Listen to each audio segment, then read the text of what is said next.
Chapter 1. Welcome. Hello, my friend. Welcome. I am so glad you are here tonight. Before we begin, I just want to say, well done for making it to this moment.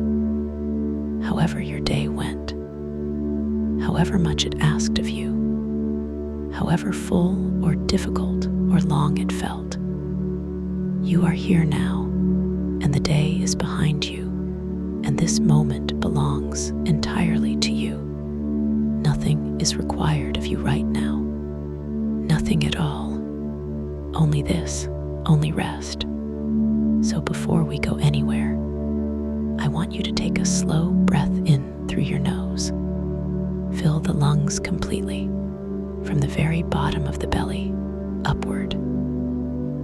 Feel the chest expand, the whole torso filling, like a deep vessel being filled with something warm and golden. Hold it there, and now let it go, slowly, all the way out.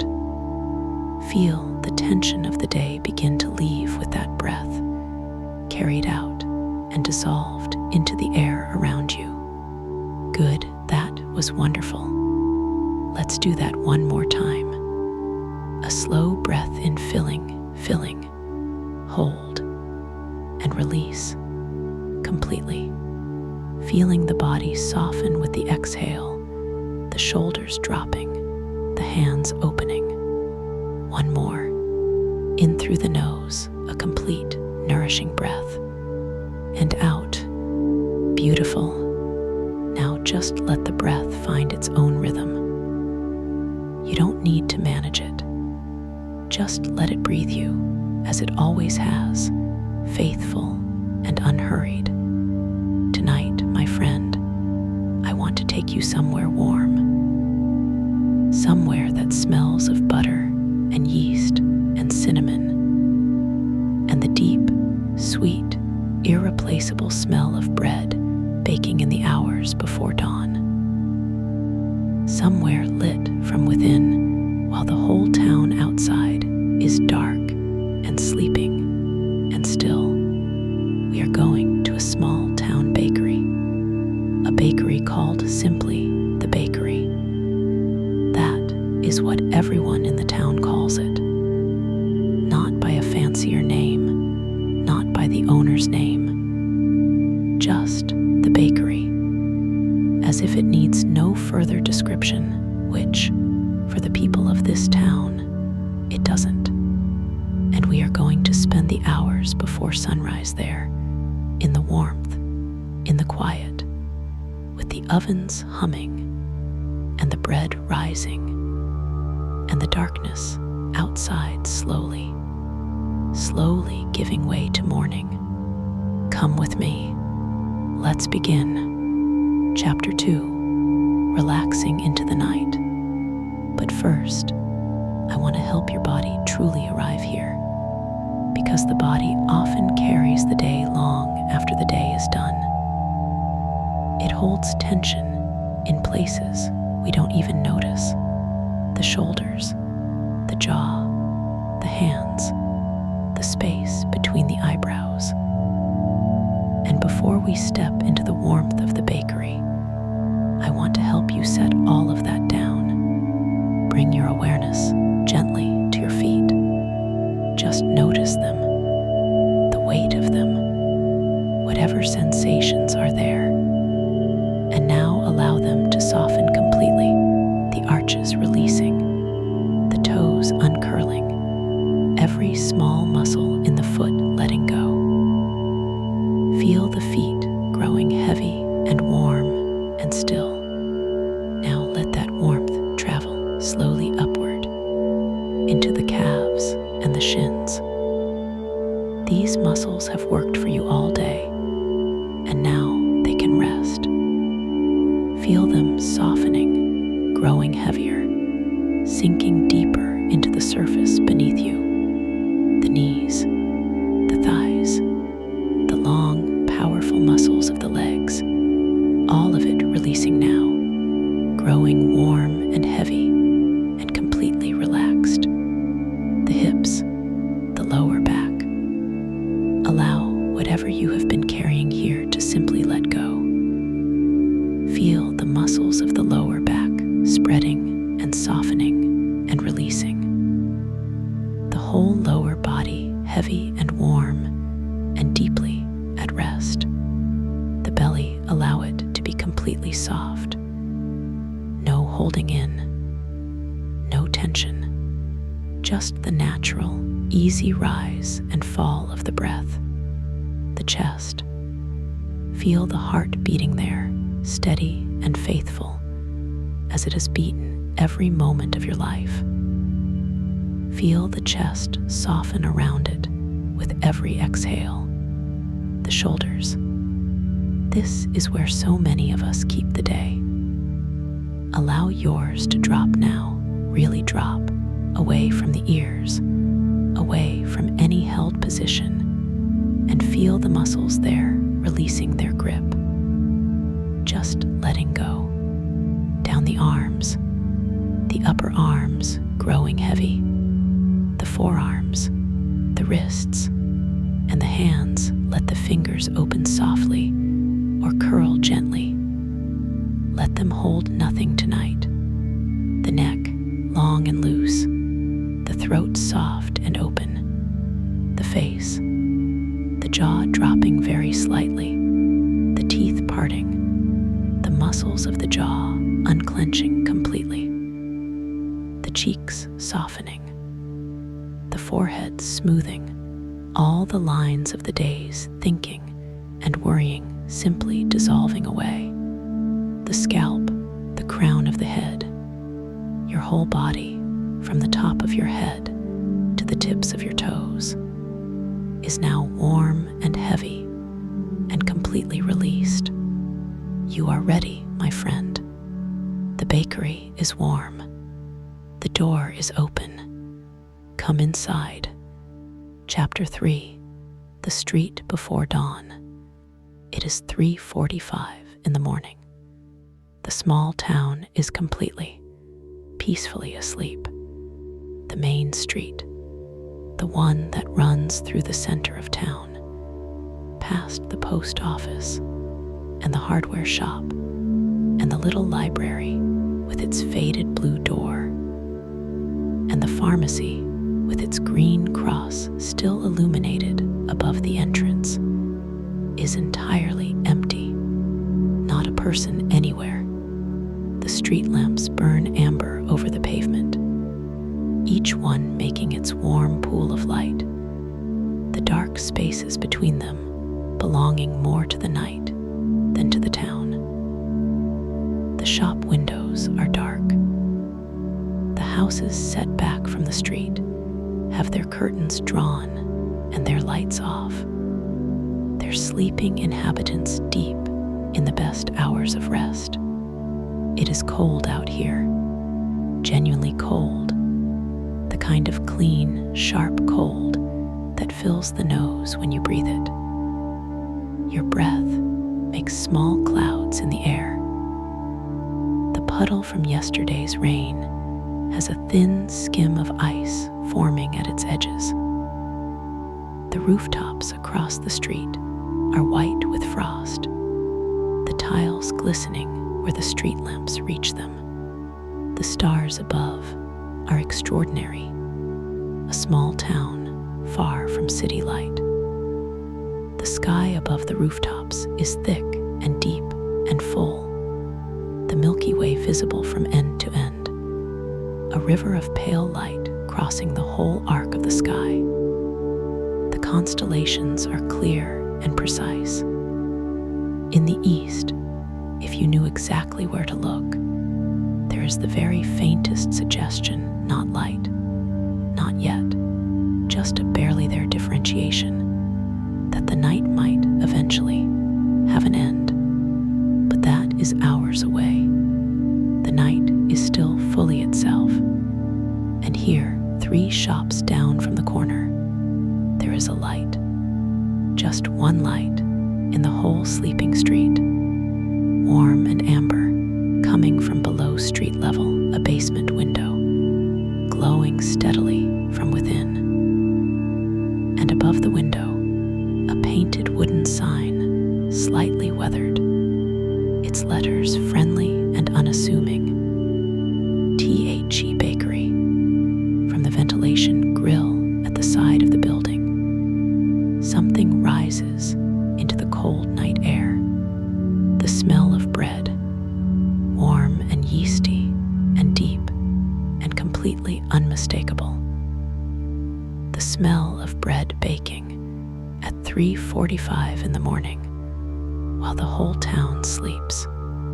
You breathe it in, and something in you, something below thought, below words, simply responds. Something loosens, something warms, something recognizes this smell as one of the oldest and most comforting things a human being can encounter. You cross to the 3 worn stone steps that lead down to the bakery door. You descend them carefully. You push the door open. Chapter 4, Stepping Inside. The warmth. That is the first thing. And for a moment, it is the only thing. The warmth presses outward through the open door and wraps around you immediately, completely, pulling you in from the cold. It is not the sharp warmth of a heater or a radiator. It is the deep, accumulated, even warmth of a room with 2 ovens running for 2 hours already.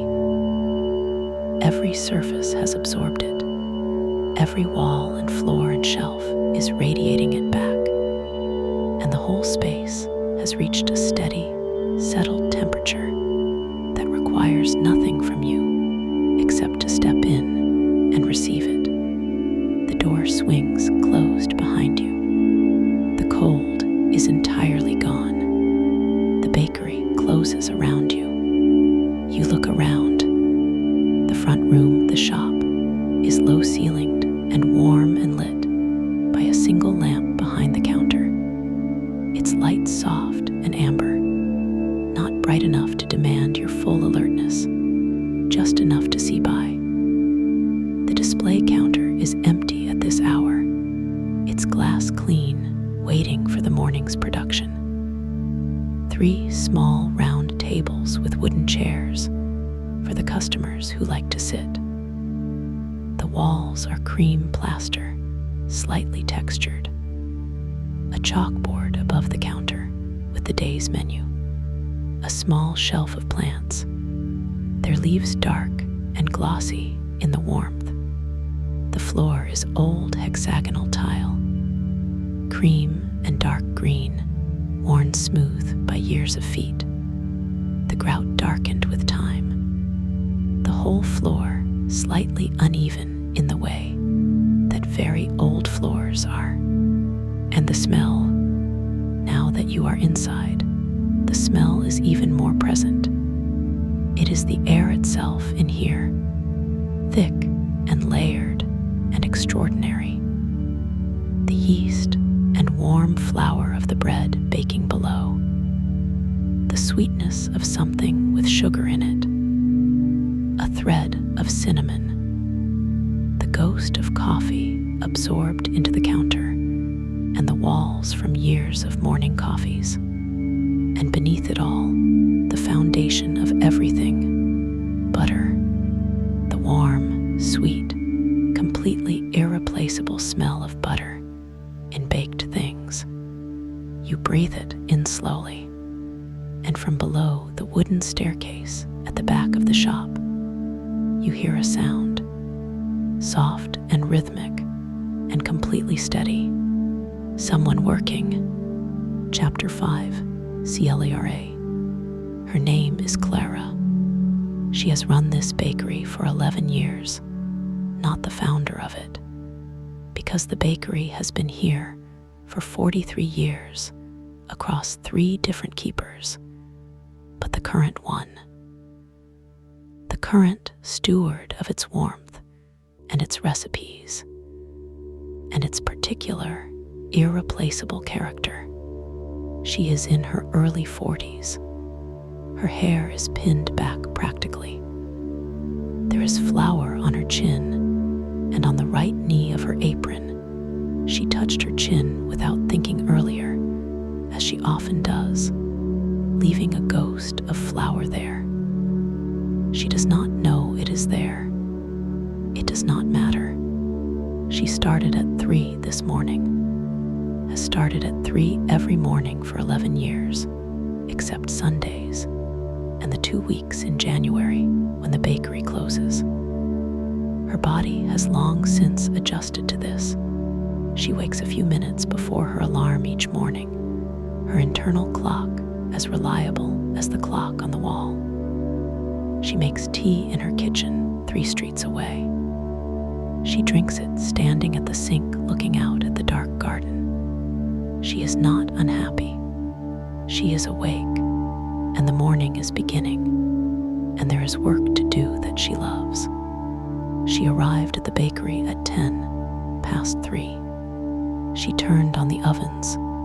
They take time to reach their proper temperature, and began.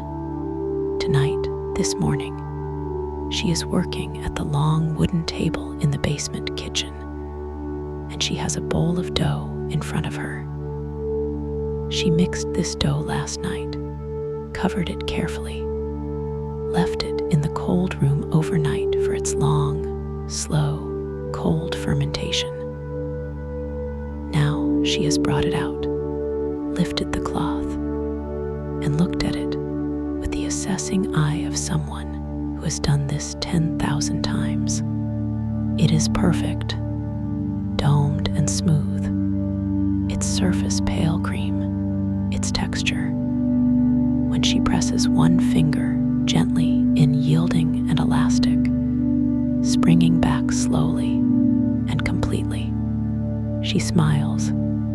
Good morning, she tells it quietly.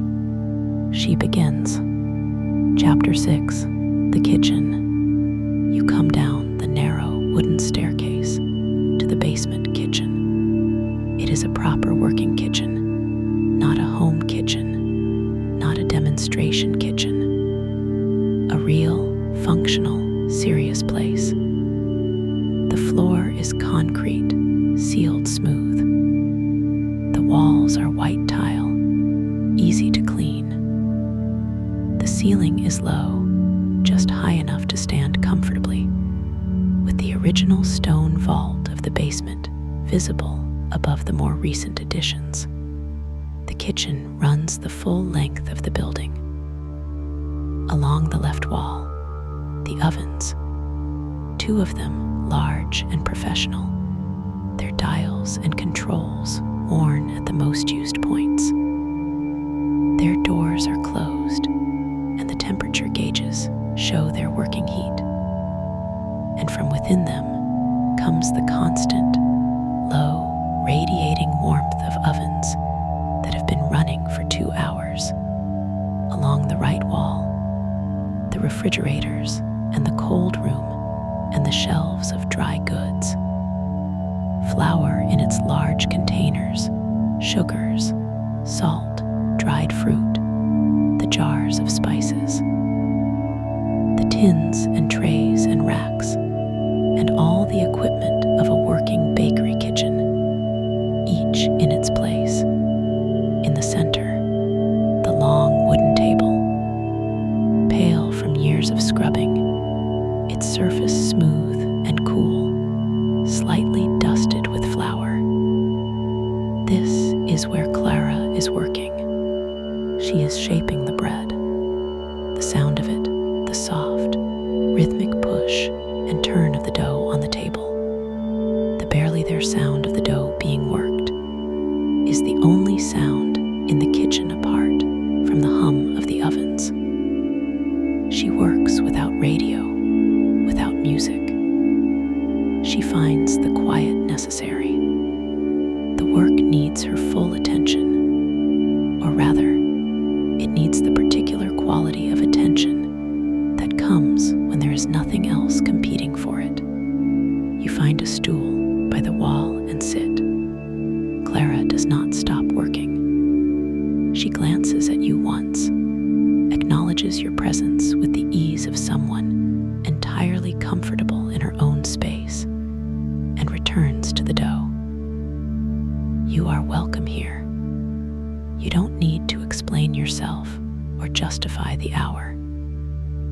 bakery before sunrise is its own kind of place, with its own rules. And one of those rules is that whoever is here belongs here. You settle on the stool. The ovens hum. Clara's hands work. The kitchen is warm and quiet, and smells of everything good. Chapter 7, The Bread. Let me tell you about the bread. The bread is the most important thing Clara makes. Not the most popular. The cinnamon rolls sell more. The croissants have a longer queue on Saturday mornings. But the bread is the foundation. The thing around which everything else is built. The reason the bakery is what it is. She makes 6 varieties each day. The white sourdough, her flagship. The loaf most associated with this bakery. The one that has made people drive 20 minutes from the next town. Its culture, the living community of wild yeast and bacteria that leavens it, has been kept alive in this bakery for 9 years. Fed every day, without exception. It is older than Clara's ownership of the bakery. She inherited it from the previous baker and has tended it like something precious ever since. The seeded loaf, sunflower and sesame and linseed, pressed into the crust before baking.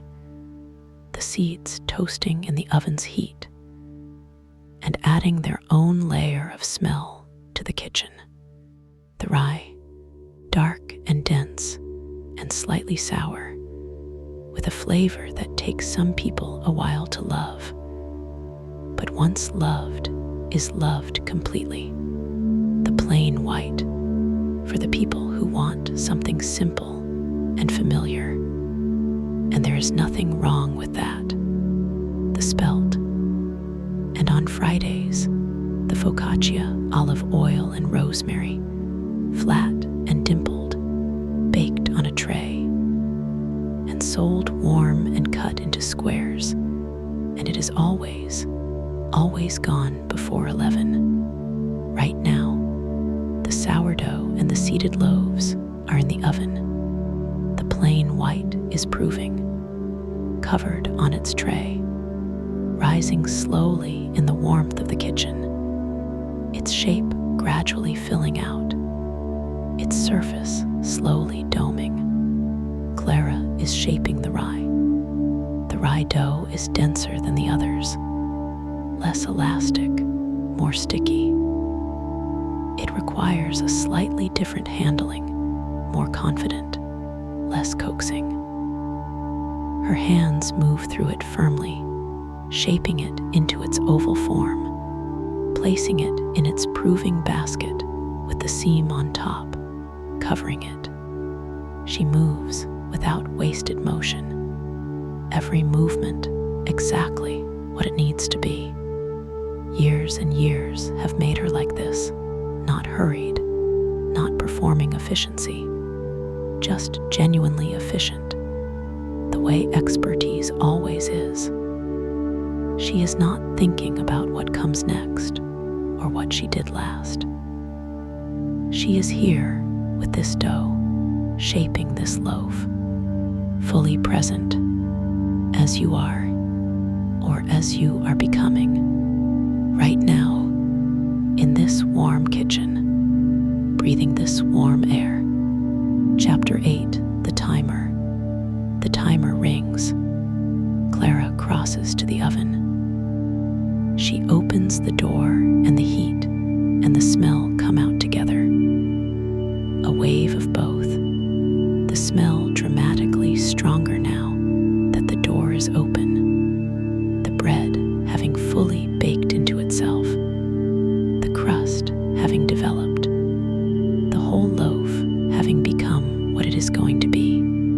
She pulls the first tray with her oven gloves, thick, well-worn, shaped to her hands. The sourdough loaves.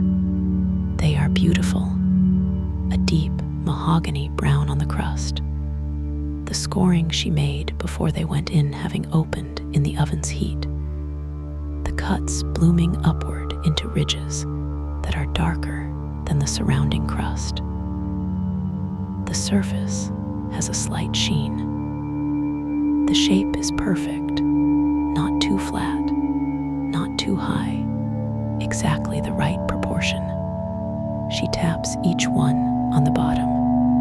That sound, the hollow knock of a properly baked loaf, dull and resonant.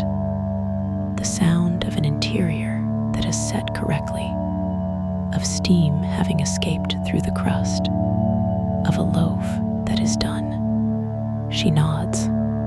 She sets them on the cooling rack. As the loaves cool, they speak. A series of small cracks and ticks, the crust contracting as it cools, the structure settling into its final form, the bread having the last word after the long conversation of the oven. Clara listens to this without appearing to listen. She hears it.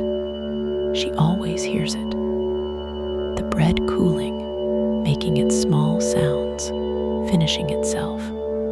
She slides the seeded loaves in to replace the sourdough. She closes the oven. She checks the timer and resets it. And she moves to the next task. Chapter 9, the cinnamon rolls. At 5 o'clock, Clara makes the cinnamon rolls. This is her favorite part of the morning, not because cinnamon rolls are the hardest thing she makes or the most technically demanding, but because the making of them has a quality of abundance that nothing else in the morning quite matches. Something about the rolling and the filling and the cutting that feels generous. That feels like making something for someone in the most direct and uncomplicated sense. The dough for the rolls was made yesterday.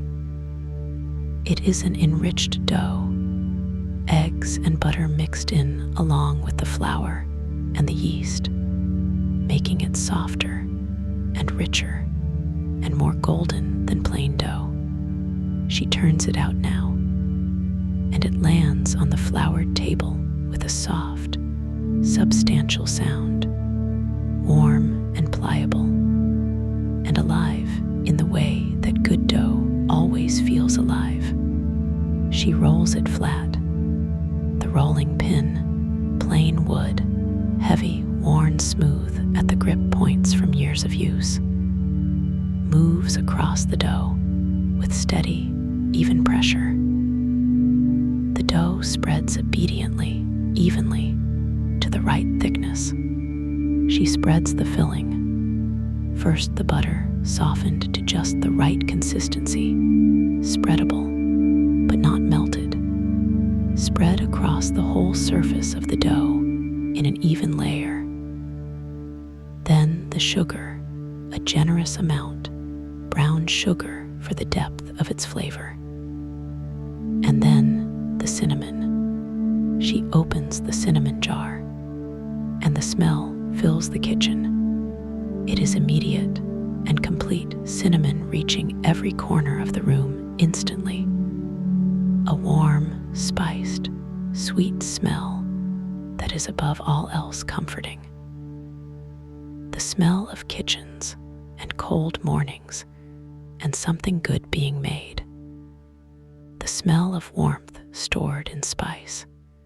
You breathe it in, and something happens that is very simple and very real. You feel better. Not better than you felt a moment ago in any dramatic way. Just better. The way a very specific smell at a very specific moment in a very specific kind of warmth can make you feel better, can locate something in you that needed locating. Something loosens, something settles. You are completely at ease.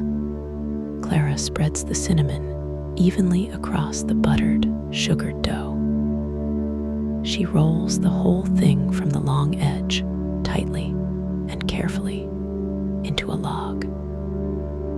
She cuts the log into rounds with a sharp knife, each cut precise, each round showing its spiral of filling. She places them in the tin. She covers them to prove, and the smell of the cinnamon fills the whole kitchen and travels up the stairs and fills the shop above and rises through the ventilation and out into the cold main street where the town is sleeping. And perhaps, it finds its way into someone's dream, into some sleeping person's awareness, so that they stir very slightly in their warm bed, and without knowing why, feel inexplicably comforted. Chapter 10. The Quiet Street.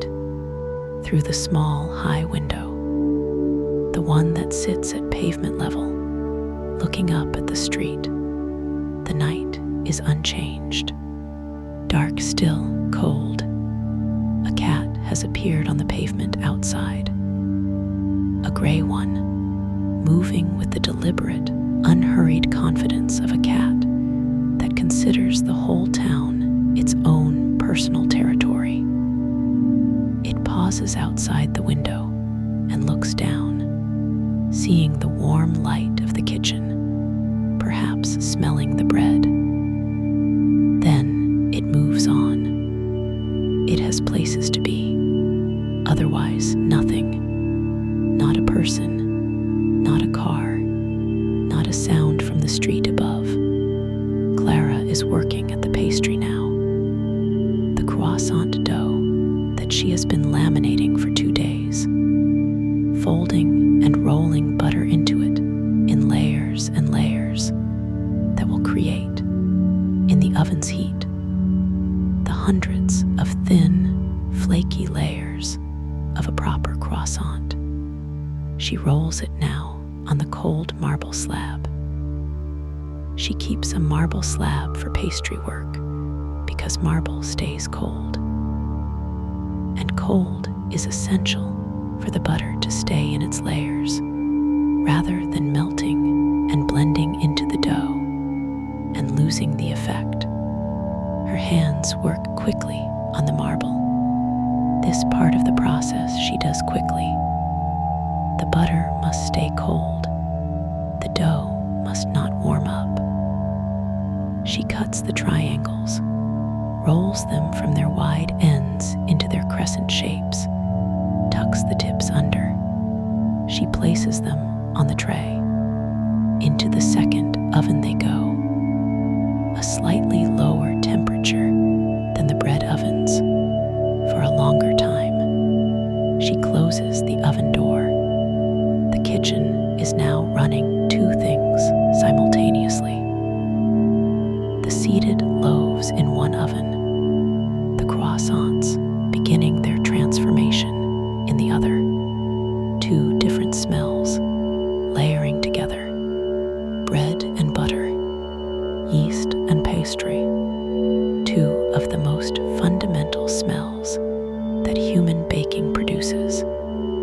Together in this small, warm kitchen, in the deep of the morning, while the town sleeps above, you breathe them together. You close your eyes, just for a moment. Chapter 11. The pain chocolat. With the croissants in the oven, Clara works on the pain au chocolat, the same laminated dough, but different. She portions it into rectangles and lays a finger of dark chocolate at one end of each, real dark chocolate, the quality kind, not too sweet, the kind that will melt cleanly in the oven's heat and create those rich, slightly bitter pockets in the layers of buttery pastry. She folds each rectangle around its chocolate, seals the edges, lines them on the tray. The chocolate smell, even cold and unmelted, joins the air of the kitchen. That deep, complex, slightly bitter smell of dark chocolate, layering beneath the sweetness of the cinnamon and the warmth of the bread. 4 smells now: bread, butter, cinnamon, chocolate. It is simply extraordinary. You are sitting on your stool with your hands folded in your lap and your eyes half closed, and the warmth of the kitchen surrounding you completely, and these 4 smells filling every breath you take. And your body is so settled, so relaxed, so completely at ease that you are barely aware of the boundary between being awake and being asleep. You are in the in-between place, the best place, the warm, quiet, smell-filled, perfectly comfortable place between waking and sleeping, where the body is resting completely and the mind is gentle and slow, and the world is only this kitchen and this warmth and this moment. Stay here. You don't need to go anywhere. You don't need to do anything. Just breathe. Chapter 12. What happens at 4 in the morning? There is a quality to 4 in the morning that belongs to no other hour. It is not the quality of late night. That hour has its own energy, the energy of a day not yet finished, of people still up by choice or circumstance. And it is not the quality of early morning. That hour has the energy of the approaching day, the sense of things about to begin. 4 in the morning is neither of those.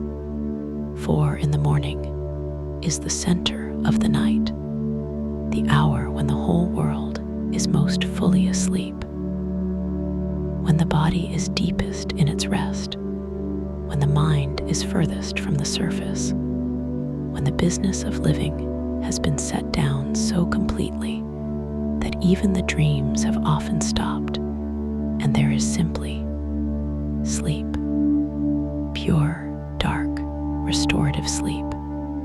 Clara is the only person working in this town at 4 in the morning.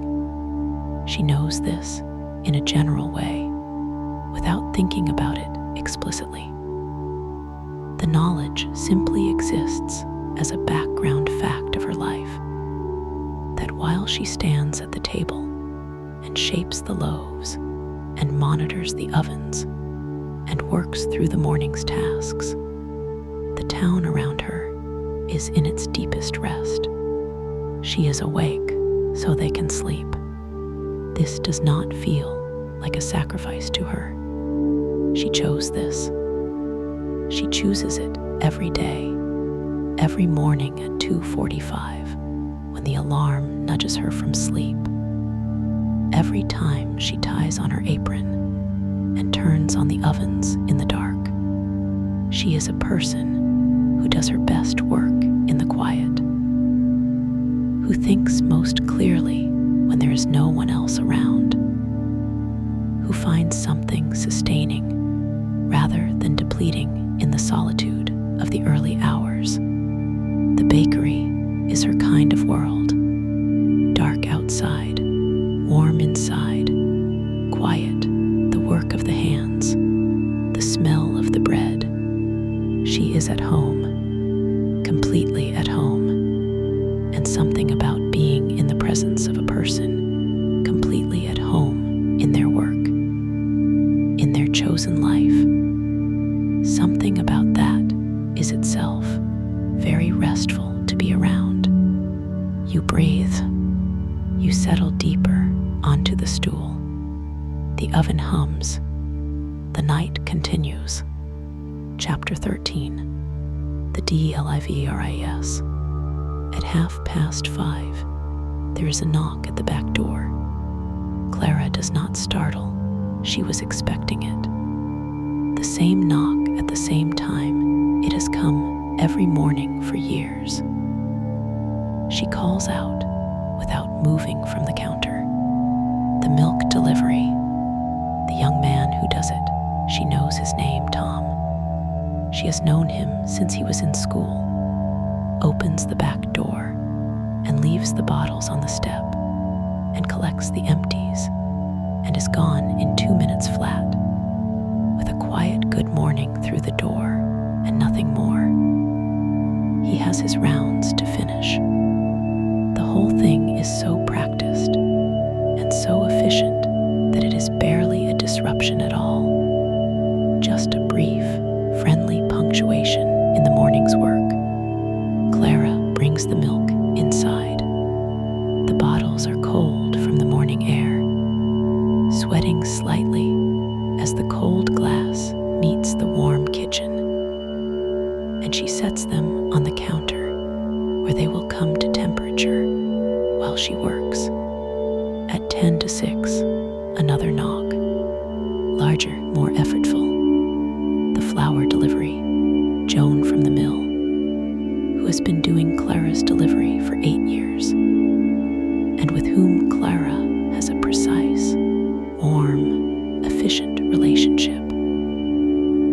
Joan carries the heavy bags down the narrow steps without asking for help, because she does not need help, and Clara holds the door, and they exchange their 7 sentences. How are you, Joan? Not too bad, Clara, yourself. Keeping going. Cold this morning. Brutal, you're warm in here though. God, it smells good. Cinnamon rolls, just proving. I won't tell my husband, or he'll want to move in. And Joan laughs her big laugh and is gone, back up the steps, into her van, on to the next stop on her morning round. Clara carries the flour to the storeroom. The kitchen is quiet again. She smiles to herself.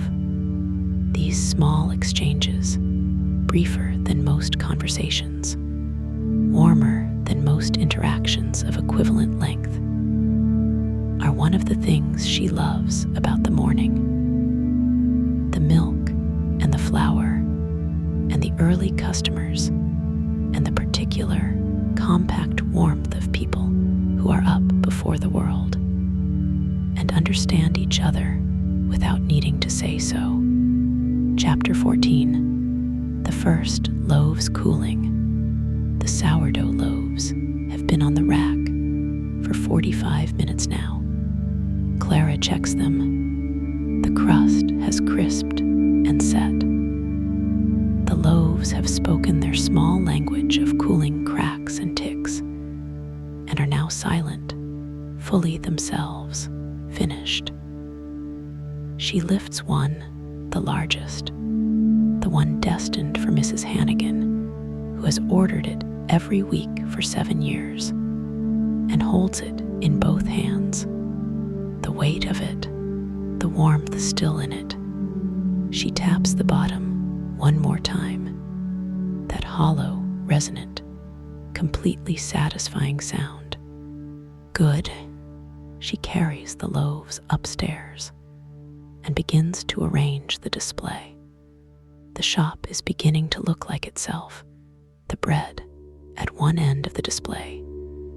The pastries beginning to fill the middle section as she brings them up from below. The croissants came out perfect, golden and flaky, their layers visible in the ones that have cracked slightly on the outside. The cross-section showing the lamination working exactly as it should. She moves one to the front of the display. She stands back and looks at what she has made. The display counter filling up. The bread and the pastries and the things still to come. The fruit tarts, the almond slice, the cinnamon rolls that are still proving downstairs and will go into the oven in 15 minutes and come out at exactly 6:35, warm enough to still be slightly steam warm when the first customers arrive. All of this whole counter of things, made by her hands in the past 3 hours, in the quiet basement kitchen, while the town slept. She feels the satisfaction of it. A quiet, completely genuine satisfaction. Not pride in the sense of needing recognition, just the satisfaction of work well done, of having made something real and good and nourishing, of having given, through the work of these dark, early hours, something to the town that feeds her in other ways. She goes back downstairs for the next batch. Chapter 15, The Coffee.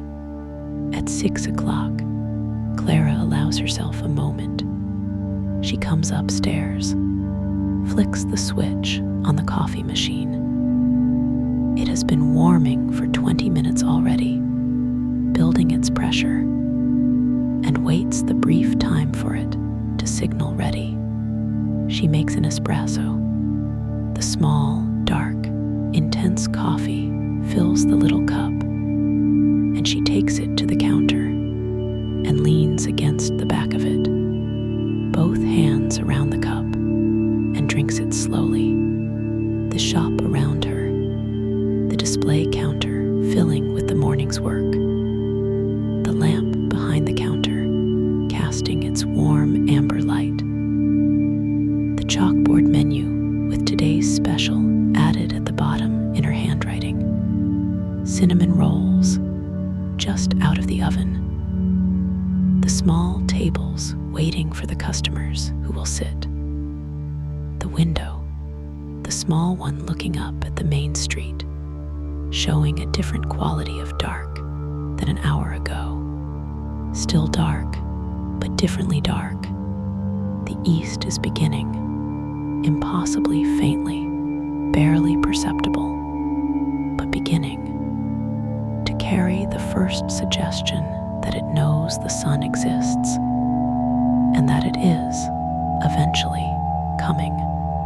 And from the garden behind the houses across the street, a sound, just one note, a blackbird, a single exploratory liquid phrase, not the full morning song yet, just the beginning of it, testing the air, announcing itself to the still dark morning. Clara hears it. She always hears it. The blackbird is part of her morning, the way the timer is part of her morning, the way Joan's knock is part of it. A marker, a signal, the morning saying, I am here, I am coming. She drinks the last of her espresso. She goes back to work. Chapter 16. The town begins to stir. It is 6:30. Somewhere in the town, an alarm goes off. Not here, not in the bakery, but in a house nearby, in a bedroom in one of the streets running off the main road. Someone's alarm has sounded, and someone has turned it off, and is now lying in the particular purgatory of the person who has to get up, but has not yet got up. In another house, a baby wakes, not crying, just awake, because Bobbies have their own relationship with time, and it does not align neatly with adult schedules. A parent hears the sound on the monitor and sighs and gets up, moving quietly through the dark house. A dog scratches at a back door. A light comes on in an upstairs window, just one, across the main street, in the house above the hardware shop. A silhouette moves behind the curtain. The town is stirring. Not awake, not yet. But the very edges of wakefulness are touching it. The outermost fringe of the morning, reaching the first sleepers. In the bakery, the cinnamon rolls come out of the oven. Clara opens the oven door, and the smell that comes out there is no other word, magnificent. The cinnamon and the butter and the sugar and the yeast and the baked dough all together at the moment of perfection, filling the kitchen and rising through the floor and filling the shop and through the ventilation, reaching the cold morning street above. That smell, that exact smell, at that exact moment, it travels. It reaches the bedroom of the person still lying in purgatory between sleep and waking, and it helps them decide. It reaches the parent with the baby and gives them something to look forward to, a small point of warmth ahead in the morning. It reaches the dog at the back door and means nothing to the dog, but is very pleasant. The cinnamon rolls cool on their rack. The town breathes in the smell of them. And slowly, slowly, the morning begins. Chapter 17. Your last MOMENTS in the bakery. You have been here for nearly 3 hours. 3 hours in this warm, flower-scented, low-lit, oven-humming space, watching Clara work, breathing the extraordinary air of a bakery before sunrise. 3 hours during which the world outside has shifted from the absolute dark of the small hours to the early, hesitant gray of an approaching dawn. Your body is very heavy, pleasantly, completely heavy, not the heavy of exhaustion or illness, but the specific and wonderful heavy of a body that has been warm and still and at ease for a long time and is very, very ready for sleep. Your eyes are barely open. The kitchen around you is still warm, still smells of everything good, still has Clara moving through it with her steady and unhurried competence. But the details have softened, not because anything has changed, but because your attention is gently, irresistibly pulling inward, pulling you toward the warm dark of sleep. You rise from the stool. Quietly, Clara glances over and nods. A small, warm nod. The nod of someone who understands exactly what is happening and approves completely. You go up the stairs, through the shop, where the display counter is now fully set. The bread and the pastries and the cinnamon rolls arranged and waiting for the morning. The lamp behind the counter burning its amber. The chalkboard with its menu. The smell, the whole accumulated, layered, extraordinary smell of the morning's work, filling every corner of the space. You pause at the door. You breathe it in one last time. The bread, the butter, the cinnamon, the coffee machine warming, the dark chocolate in the pane au chocolat, all of it together. You open the door. Chapter 18. The street in the early morning. The cold morning air meets you at the top of the 3 stone steps. It is noticeably different from when you came down those steps 3 hours ago. The stars are fewer. The sky is lighter, not light, not yet. But the deep black of midnight has given way to something softer, something that knows what it is becoming. In the east, above the rooftops, there is an unmistakable brightening, still gray, still tentative, but clearly, undeniably, the first approach of day. The frost on the cars and the walls and the bench outside the post office is beginning. In the places touched by the indirect light of the brightening east, to soften and darken, the blackbird from the garden is still singing, louder now, fuller, more phrases, more confidence, the song developing as the light develops, the two things growing together as they always do, the bird's song and the morning's light in their ancient partnership. And from below you, from the bakery, through the ventilation, rising into the cold air, the smell, still the smell, bread and cinnamon and butter, rising into the early morning of the main street of a small sleeping town, finding its way through windows and doors and into dreams. You stand on the pavement and breathe it in one last time, and you carry it with you into the morning, into the rest of your day, or more accurately, more importantly, you carry it with you now into the warmth of your own bed, into the dark of your own room, into the sleep that is waiting for you. Chapter 19, coming back to your bed. Feel it now, your bed, your actual bed, where your body is resting right now.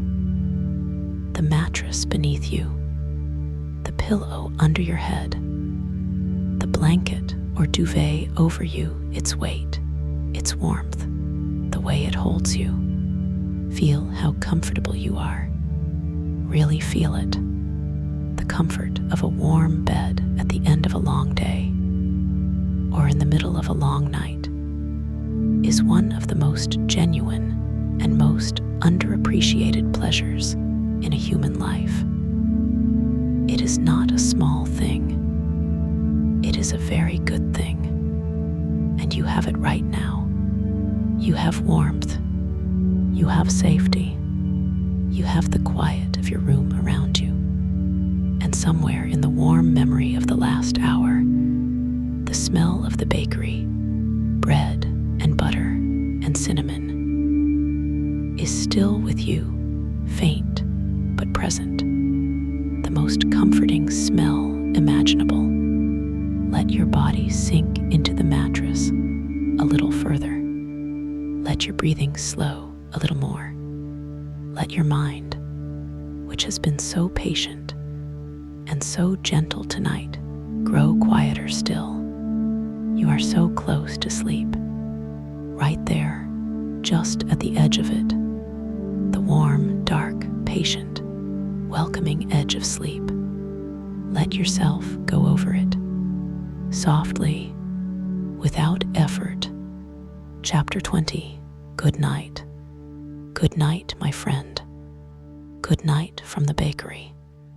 Good night from Clara, who is behind the display counter now, unlocking the front door, turning the sign from closed to open, beginning the public day after the private one. Good night from the sourdough loaves cooling on their rack, their crusts ticking softly.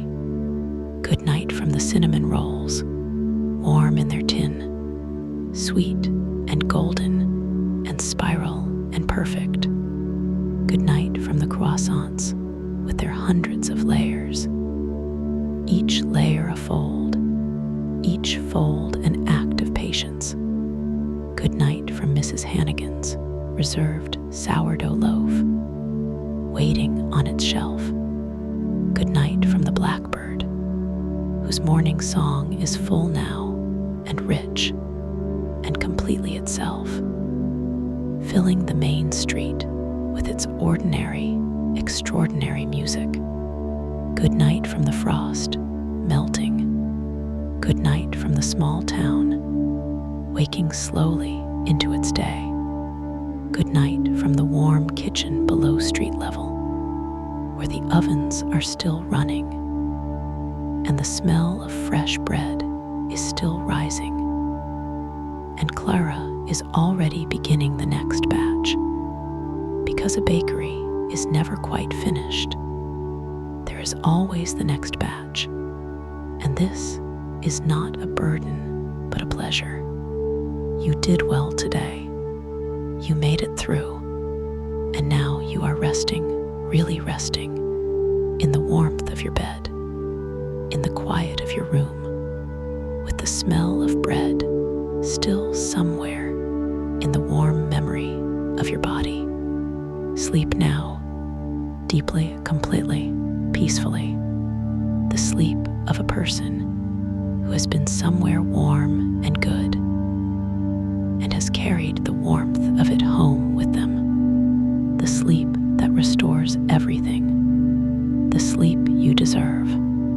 Good night. Extended passages. The world of the bakery. The sourdough culture. In the cold room at the back of the basement. Kitchen. In a plain ceramic crock with a lid. Is the sourdough culture. It has been in this bakery for 9 years. Before Clara's tenure, it lived in the kitchen of the man who ran the bakery before her, who brought it from another bakery, where it had been cultivated for 12 years before that. The culture is, in some unbroken sense, more than 20 years old. A living thing tended daily, never abandoned. Clara feeds it every morning.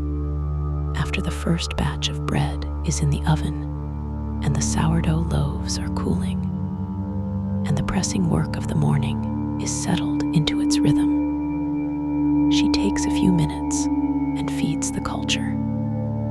A measured amount of flour, a measured amount of water at the right temperature, mixed in and covered and returned to the cold room where it will do its slow, patient, biological work until she needs it again. This is the work of keeping something alive. Not dramatic, not exciting, just daily, consistent, faithful. The culture requires this.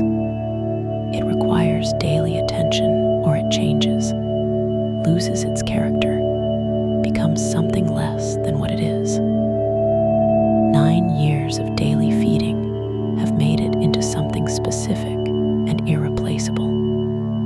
A culture with a flavor profile that exists nowhere else, shaped by the water of this town and the flour from this particular mill and the particular temperature of this particular kitchen. If it were lost, if Clara forgot for a week, or there was some disaster, she could make a new culture. But it would not be this one. It would take years to become as good, and it would never be exactly this. So she feeds it every morning, without fail. This small act of daily faithfulness, repeated 10,000 times, is the foundation of everything the bakery makes.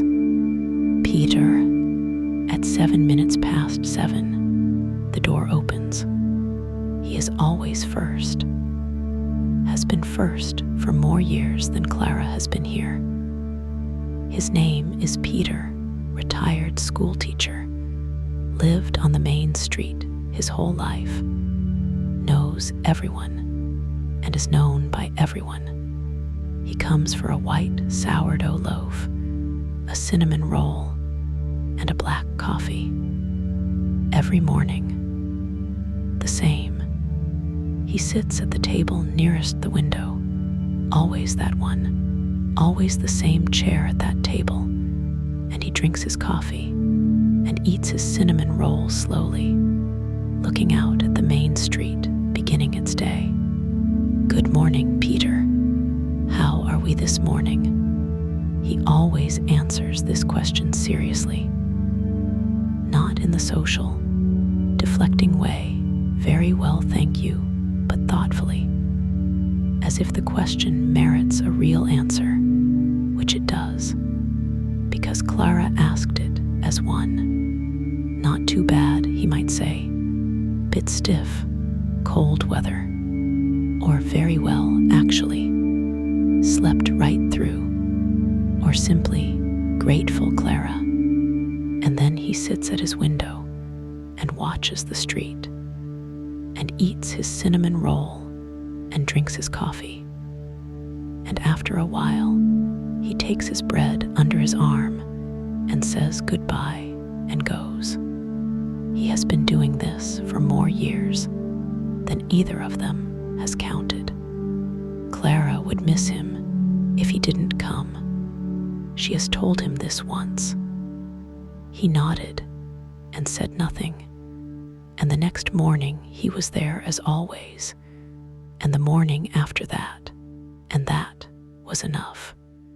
The fruit tarts, between the bread batches and the pastry work, Clara makes the fruit tarts.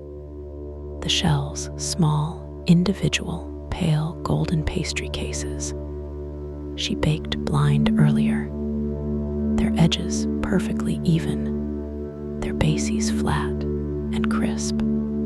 She fills them with creme pâtissière, made from scratch, always from scratch. Egg yolks and sugar and flour, and warm milk and vanilla, real vanilla. The pods scraped into the warm milk and steeped until the cream is completely, deeply, thoroughly vanilla. The cream cooked over gentle heat, stirred constantly, thickened to exactly the right consistency before being cooled and used. The smell of it cooking is different from the bread smells, sweeter, richer, more purely dairy. Warm milk and vanilla, and the beginning caramelization of the sugar. A smell that belongs to pastry shops and Sunday kitchens and special occasions, except that here it happens every morning. The special made ordinary by repetition, and the ordinary made special by care. She fills each tart shell with a spoonful of the cream, then the fruit. Today, sliced strawberry and blueberry, arranged in a small, careful pattern on the surface of the cream. She brushes them with a glaze, warm apricot jam, thinned, applied with a pastry brush. That gives them a shine and a softness and a slight sweetness that ties the whole thing together. She lines them in the case, 12 small tarts, each one the same, and each one slightly different, each one made by the same hands on the same morning with the same care. The regulars. Every bakery has its regulars. Clara's bakery has 40 or so people who come every day or nearly every day, whose orders she knows by heart, whose preferences she accommodates without being asked. Peter first, always first, with his sourdough and his cinnamon roll and his black coffee. Mara, who comes at 8 with her 2 children on the way to school, the children in their coats and their backpacks, still slightly sleep-warm, their hair sometimes not quite finished. Mara buys a seeded loaf and 2 small croissants for the children and a coffee to go, and she always asks how Clara is before she orders anything, and waits for a real answer. Clara appreciates this more than Mara knows. The man, whose name Clara does not know, This is not as strange as it sounds. They have been in this relationship of regular customer and baker for 8 years without names being exchanged, and it suits them both perfectly well. Rye loaf every Tuesday, plain white every other day, Danish on Fridays. The young woman who moved to the town 6 months ago, new to the place, finding her way. She comes in slightly uncertain looking and leaves with her bread under her arm looking just slightly more settled. The bakery as a way into a new place. The act of buying bread from the same shop as everyone else as one of the small stitches that sew a person into a community. Clara has noticed this process, this gradual settling, and she feels something like warmth toward it. All of them, all her people, the ones she feeds, what the smell carries. When you leave a bakery, the smell comes with you, not dramatically. You don't carry a cloud of it through the street, but it is there, in your coat, in your hair, in the warm memory of your nose, and it stays for a while after you have left. And when you smell it again, tomorrow or next week, or in some other bakery in some other town, it will bring you back. Here, this kitchen, this warmth, Clara's hands in the dough, the timer ticking, the bread cooling, the cinnamon rolls in their tin, the single lamp behind the counter, the frost on the street above, the blackbird beginning its song. The smell is a door, and it will stay in you. This smell this morning, this particular configuration of warmth and quiet, and the work of good hands in the dark hours before the town woke, long after you have forgotten the details, long after the morning is far behind you. The smell of bread and butter and cinnamon will find you somewhere and bring you back to the warm, to the safe, to the completely at ease. The last hour before opening, in the hour before the bakery opens, when the display is set and the ovens are running their second batches and the shop is ready and Clara is working her way through the remaining tasks. There is a quality to the bakery that it will not have again until tomorrow at this same hour. The quality of readiness, of a prepared place, waiting. The bread is there. The pastries are there. The coffee machine is warm. The chalkboard is written. The chairs are in their places at the tables. The bags and the boxes are arranged beside the till. Everything is ready, and there is no one here yet, just the preparation, in all its completeness, in the quiet before it is needed. Clara moves through this space, checking things, making small adjustments, filling the last gaps in the display. And the space receives her the way a prepared space receives the person who prepared it, comfortably, familiarly, as one thing receiving another thing that belongs together. This bakery and this baker, 11 years of mornings, 11 years of the same dark walk through the same streets at 3 in the morning. The same ovens, the same timers, the same flour and butter and yeast, the same daily feeding of the culture, the same cooling racks and the same proving cloths and the same chalkboard above the counter. And every morning, something new, a batch that comes out slightly better than usual, a crust with a particularly beautiful color, a cinnamon roll whose swirl is especially even, a sourdough whose scoring bloomed in an especially pleasing way. No 2 mornings exactly the same. 11 years of mornings, each one unique, each one the same. This is the life of the bakery. This is what Clara has chosen every day for 11 years, and she would not trade it. The display counter is full.